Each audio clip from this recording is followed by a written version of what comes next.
The recycling contract has been signed, council has voted, and we are still in the recycling business. But there are some modifications. Stay tuned to find out what's changed and why.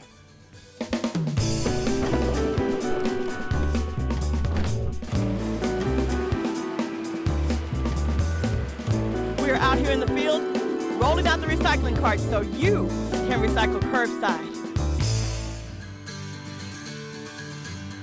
Hi, and welcome to Wasting No Time on HTV. I'm your host, Sharon Moses. We are elated to have the recycling contract in place without interruption. Yes, you can still recycle. Your dates haven't changed. Your schedule remains the same. And all things considered, that's pretty good. But something has changed. We can no longer recycle glass curbside. Sarah Mason, Recycling Division Manager of the Solid Waste Management Department, is here to tell us why. Sarah, thanks for being on the show today. Thank you, Sharon. I appreciate it. So the contract for the recycling for the City of Houston has been signed. It has. And my understanding is that now the issue is we cannot put glass in the cart. Is that correct? That is correct. The single biggest change for residents in how they utilize the program is that glass containers are no longer accepted in our curbside recycling bins. Now that's going to disappoint a lot of our citizens, and I have to tell you why. You know, when we put the carts out, I remember going through this process over and over, and we used to not be able to recycle glass at all. And then once we got the large containers, the big 96-gallon containers, suddenly we could throw glass in and everybody was happy. Can you tell us why the change? What's going on? Sure. I guess just to back up a little bit so folks will know, Houston's had a recycling program in place since 1988 when we opened our West Park Recycling Drop-Off Center. And glass has always been accepted at our drop-off centers, and it continues to be accepted. You're correct in that our dual stream curbside program didn't accept glass. And when we rolled out the single stream program in 2009, we did add glass because we recognized that it was a convenient way for folks to be able to recycle that item. Unfortunately, glass has always been a bit of a complicated commodity because of its very nature. It breaks easily, and when it breaks upon collection, it not only makes the glass less valuable for recycling, but it also makes the other materials in the cart less valuable for recycling. So let me be clear. Curbside recycling of glass is not allowed anymore, but we can take the glass to other depositories. Is that correct? Yes, absolutely. And we would encourage everyone in Houston to continue to take their glass to one of our drop-off centers for recycling. It's just no longer accepted in the curbside program. And that's really, we had to weigh the cost and the benefit. The cost of the convenience of being able to put glass in your cart at the curb was too high given the low resale value of the rest of the commodities in the cart. I have to say this. I heard Mayor Turner say something about a grace period. Can you talk to us about the grace period? Is there one or is there not? How do we explain that to the citizens and what's going on with that? For residents, the most effective thing to do is to immediately stop putting glass in your large green curbside bin and to start taking it to one of the drop-offs for recycling. We have 6 neighborhood depositories that are also recycling centers. We have 3 other recycling drop-offs, permanent one in Clear Lake, West Park Recycling Center, and then a weekend drop-off in the Kingwood area. So how will, if we're still taking glass, and this is just to make sure that we all understand what's going on, we're still accepting glass at our depositories, at our drop-off centers, but we are not accepting glass curbside. So please don't put the glass curbside. What difference does it make? I mean, if I put it in the if I put it at the curb or if I take it to the depository, why does that make a difference for the City of Houston? Well, now under our new contract, glass is no longer an accepted item in our curbside recycling program. So if there is any glass in there, it's going to be counted against us. And so we would really appreciate everyone's efforts in taking it to a drop-off center. Also, it's a better opportunity for the glass to be recycled. At the drop-off centers, we're able to collect glass in the best way it's collected for recycling, by itself and by color. And so when you collect glass, just glass, and you can able to collect it brown glass, green glass, and clear glass, those materials are more valuable and easier to remanufacture either into fiberglass or new glass containers. So they are actually sorting out the glass at the different locations in our different centers. Do they manually sort it out, or? Well, at our drop-off facilities, I'm sure you've visited and seen our drop-off containers. The glass container is, it's actually a large roll-off box. It's segmented into 3 different compartments, and there's a little compartment for green, a little compartment for clear, and a little compartment for brown glass. And then it's taken to a recycling processor who's able to take those different glass materials and recycle them. So is glass the only change to the contract? Is that the biggest thing that we have to be concerned about in regards to our recycling and how we do it?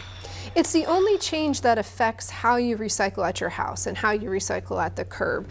Otherwise, it's a 2-year contract, and the biggest change for the city is that we do now have to pay for our recycling to help cover the cost in handling and processing the material, whereas in the past we weren't held responsible for. There was always a cost, but our contract was negotiated such that we did not have to pay for that. And so you're talking about that. I'm going to ask you a question about numbers. I don't know if you're going to be able to answer that, but how does the not recycling of the glass, how does that affect the city? I mean, I know you're a numbers person. Yeah. Can you if you can put a number on it, great. If you can't, I understand. Well, when we put forth the cost estimate on the new contract, we looked at it as though a worst case scenario, really, that we weren't able to get all of the glass out. And so as much glass is removed as possible lowers that bill and thereby saves us money, saves the city money, saves the taxpayers money for this program. That's great information, Sarah. We need to take a break, but we're going to come back and talk about this subject in just a minute. Okay? Great. Did you know glass is no longer accepted in the green curbside recycling bin? However, you may still recycle glass at all of our City of Houston neighborhood depositories and/or our recycling centers, as well as our drop-off locations. For days and hours of operation, visit our website at www.houstonsolidwaste.org or call us at 311. We'll be right back.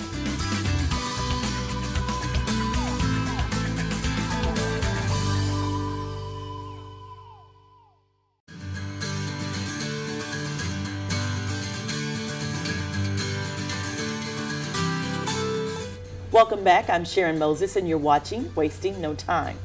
Our topic today, the city's recycling contract. It's no longer in the planning process. It's a done deal.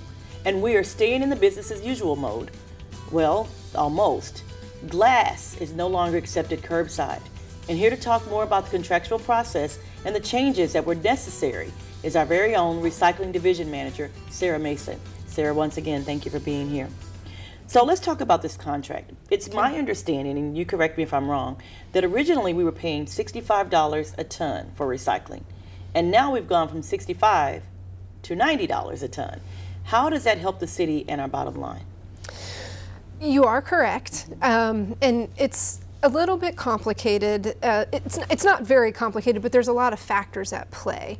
In our old contract, we did have a negotiated processing fee of $65 a ton. But as I mentioned before, it was also negotiated such that that fee was covered by the value of the material that we were collecting. And when our contract was negotiated, the commodities market was high enough that the value of the material more than covered, and in fact the city got revenue back. And that remains the same. Unfortunately, the true cost to process and handle the material is higher than $65. It's gone up a little bit. We've landed at $90, and the value of the material will still offset that cost, but at the market the way it is today, will not totally cover that cost, so the city will have to pay. However, if the material is valuable enough to cover that, then we still receive revenue back. So this, I guess in total, this is a commodities issue, period. Is this the oil and gas issue, the fact that gas is so low and all of that's affecting how we do business here? And it includes glass, right? You're absolutely right, Sharon. The commodities market, it's a global market. And so there are things like low price of oil is a major contributing factor. And as well as, different global economies cooling. China's economy has cooled. China was a very large purchaser of scrap material from the U.S. And so there's been a lot of things at play that have really depressed the market right now. It's cyclical. It goes up, it goes down. We know it's going to come back up. In fact, we've already seen oil come back up a little bit. And so we hope that that will continue, especially all of us here in Houston. So, it is a cyclical market. It is a commodities game, and so we do hope that that will recover. Well, here's my question. I have to ask this, of course, too. Might play a little devil's advocate here. Why glass? Why not plastic? I mean, plastic is an oil commodity as well, right? It's a byproduct of it. Why is it only affecting glass? And why are we saying, okay, no, don't put plastic in the carts anymore? Glass has always been a little bit tricky to handle. As I was mentioning before, it's heavy and it's fragile, and so it breaks. And when it breaks, it causes additional wear and tear on our collection vehicles, as well as additional wear and tear on the processing equipment, at the material recovery facility where the recycling goes to be processed and baled into the different material types and then eventually sold. In addition to the equipment concerns, glass has a tendency to get itself embedded in other commodities, in plastics, in paper, and so it makes those materials a little bit less valuable than they would be if they were cleaner. The end game to recycling is you want the cleanest material possible, sorted as best as possible, and then it's going to be worth as much as possible on the commodities market. And I think that's a good point that you made. This commodities issue has really affected everything. So everything has been affected, but the glass being the issue is what we're talking about now, and our contractual changes has affected only the glass for us, for the City of Houston at this time. Correct. I mean, any material type that you decide to put into a recycling program, there's a cost-benefit analysis, and unfortunately the cost of including glass in a curbside container was too high, both the cost of the glass, because when it's glass that comes out of a single stream sorting facility or single stream MRF is contaminated with things that are not glass, and it's mixed color-wise, and so when it can go to a glass processing facility where it can be color separated, but the more times you handle things, the higher the cost. And so that's why collecting glass by itself, not with paper and plastic, and by its individual colors, it's worth more like that because it requires less handling on the back end. That makes sense. How are we letting the citizens know about the changes? What are we doing to get the word out, besides this show, of course? Yeah, I was going to say, well, we're right here talking to you today and wasting no time. Also, we will be, we're mailing a postcard to everyone, so everyone should anticipate, everyone who has city solid waste services should anticipate a little postcard in the mail alerting them to the change that effective immediately. Please do not put glass in your curbside recycling cart. Also, we are updating information on our social media pages. We're on Facebook, we're on Twitter, on our website. We send out a CitizensNet email blast, and we will continue to stay involved with the community, working with our neighborhood associations, community groups, making sure they have the information to share with their residents. And effective immediately. We're asking the citizens to no longer put glass in our recycling carts, correct? Correct. Great. Well, more on Wasting No Time in a moment. We'll be right back.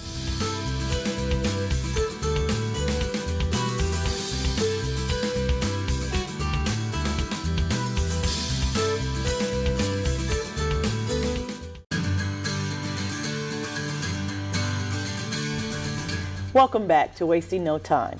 Our topic today, the city's recycling contract. And in the studio is Sarah Mason, the Recycling Division Manager. Sarah, thank you so much for being here. Thank you. So we're talking about this contract, and I know that Harry Hayes, who is the Chief Operating Officer, let me get this right, the Chief Operating Officer of the city and the Director of Solid Waste of the Solid Waste Management Department. Now, he was a strong advocate for a garbage fee. Let me ask you this, and I know we don't have it, I know we're not attempting to get it right now, but would that have been helpful in this situation, in these crucial times? Well, I think what I can tell you, Sharon, is that within the state of Texas and within our more local HGAC region, Houston is unique in that we do not have a direct fee for solid waste services. Almost all of the major cities, other major cities, Dallas, Austin, San Antonio, Fort Worth, do charge directly for their solid waste services. And many cities, if they don't cover the full cost, have some sort of direct fee that helps to offset the cost of the services provided. So certainly with a direct funding mechanism, you are able to provide broader programs and services, but at the end of the day, that is a decision certainly out of my hands. Sure. and really the departments that would. So what are we doing to look at, I guess, future contracts? I know one of the issues has been maybe there wasn't enough competition. How is the City of Houston setting itself up for the future? What's going on? Are we hopefully going to have more competition within the next 2 years at the end of this contract? I mean, absolutely. Houston has a really vibrant solid waste and recycling industry, and there are a lot of different players. The issue at hand for this particular program and contract was the available capacity for processing of single stream residential recycling. That's really important because there are companies in town that are able to process commercial recycling, and it might be single stream, but from a commercial environment, from an office building, you know, 80–90% of that stream is really just office paper. So it is a lot less mixed than your residential recycling stream, and so it doesn't require as much handling. It doesn't require as complex of a sorting facility, you know, to separate all of those materials out. I'm actually glad you brought up the commercial issue. Let's talk about that. Business recycling. Are they affected as the residential recycling? Is it the same thing for them, or do they, you know, they pay for what they get, their services? How has that affected them? That's a good point, and I think you're talking about our City of Houston small business recycling customers. Yes. We do have a few of those, and the same rules that apply to our residential curbside program would apply to those businesses, so they also will not be able to put glass in their containers. Are they aware of that? Have you gotten much kickback on that? Well, they'll receive the same notifications as our residences, and more through our team that does the sales and things for that program. Have we considered, and I don't know, maybe I shouldn't even say this, so we might have to scratch this part out, but if the businesses can't recycle and they're paying for the service, and then can the businesses then take their glass to the depositories, or is that a sticky situation? Because think about it, residentially, right, we can take anything to the depositories, but if the businesses don't and we don't take business recycling, but if they're a paying customer, how does that affect them with the glass? Am I getting in too much of a sticky situation here?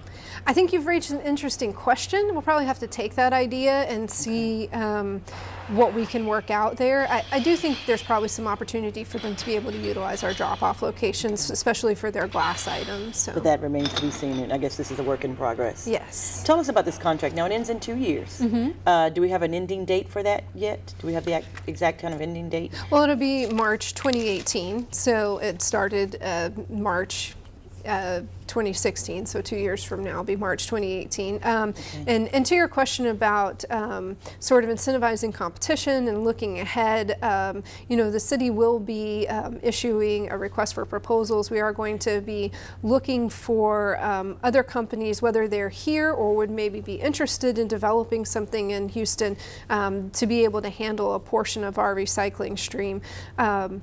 It's important to note that Houston's a very big city geographically. We cover, I think, 640 square miles. And so there's really a need for capacity throughout the city. One of the other challenges is that the majority of the capacity currently is really on the west side of town. But yet we have people and residents that we service that live all over the city. And so we really need some options, you know, sort of around the town. So I think there's some opportunities for other businesses if they are interested in making that investment in the Houston economy to be able to service our residential recycling. So we're looking forward to actually participating with other businesses, I suppose, in the future.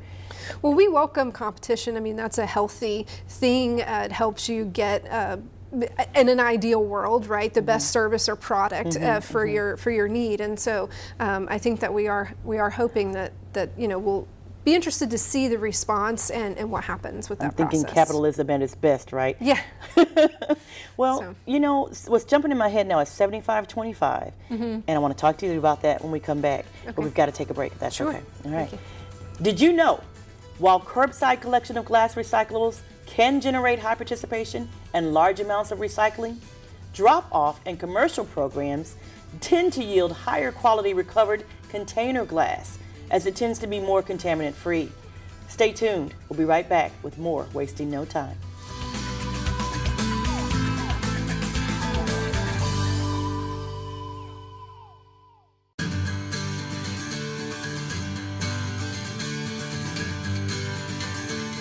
Welcome back. You're watching Wasting No Time. Our topic today, the city's recycling contract. We've been talking about it. It's now a done deal, and Sarah Mason is here to tell us more.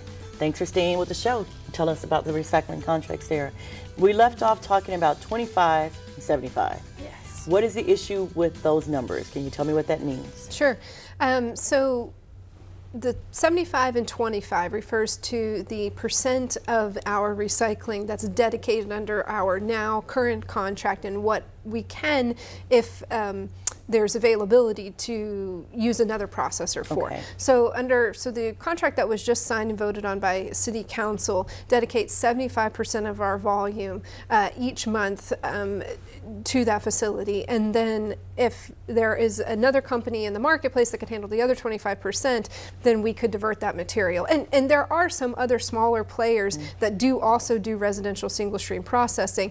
They just didn't have the capacity to handle all of our volume.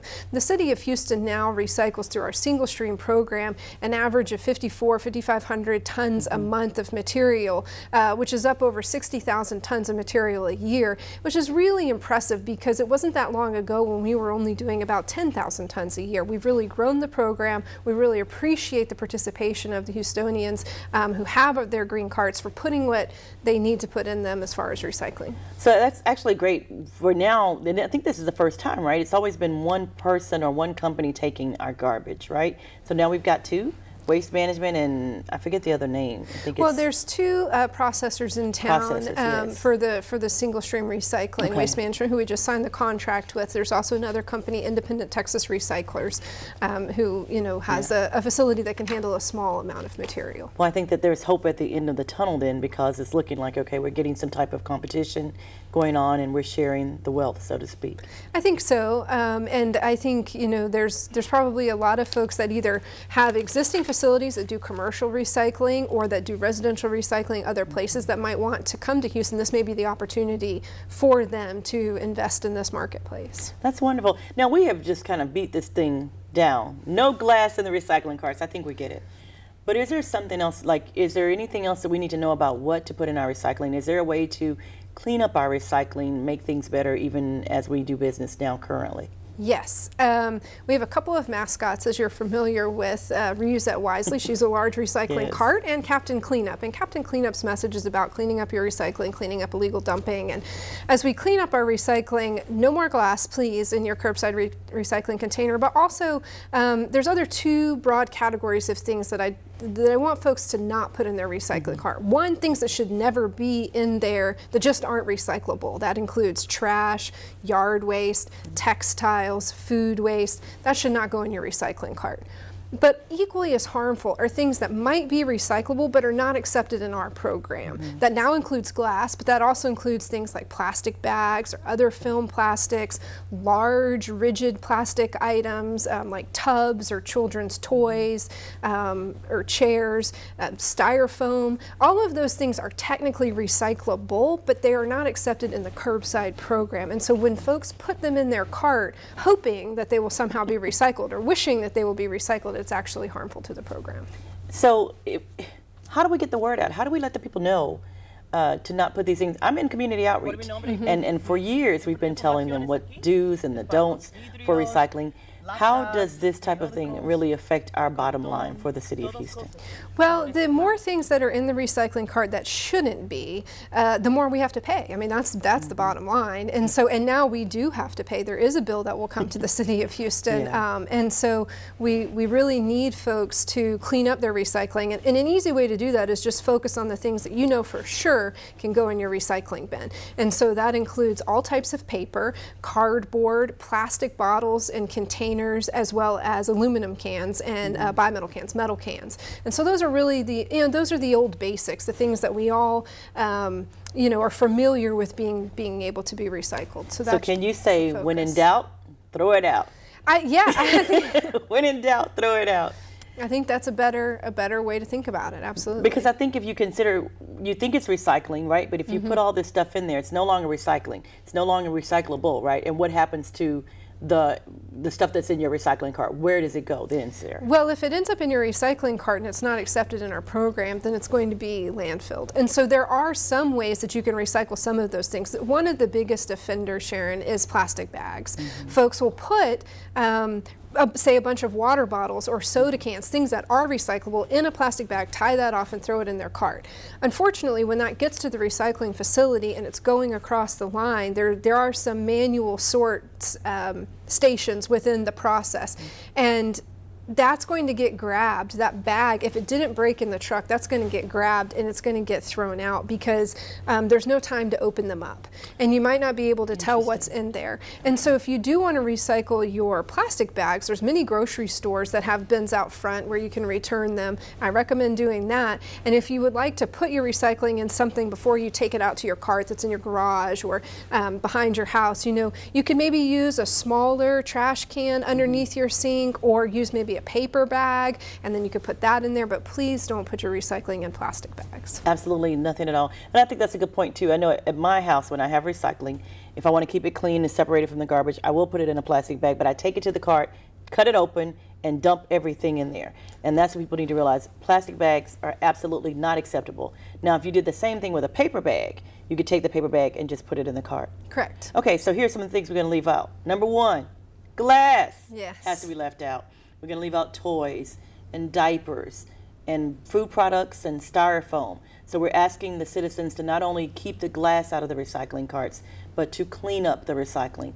And I know it's very important. It's even more important now than it's ever been.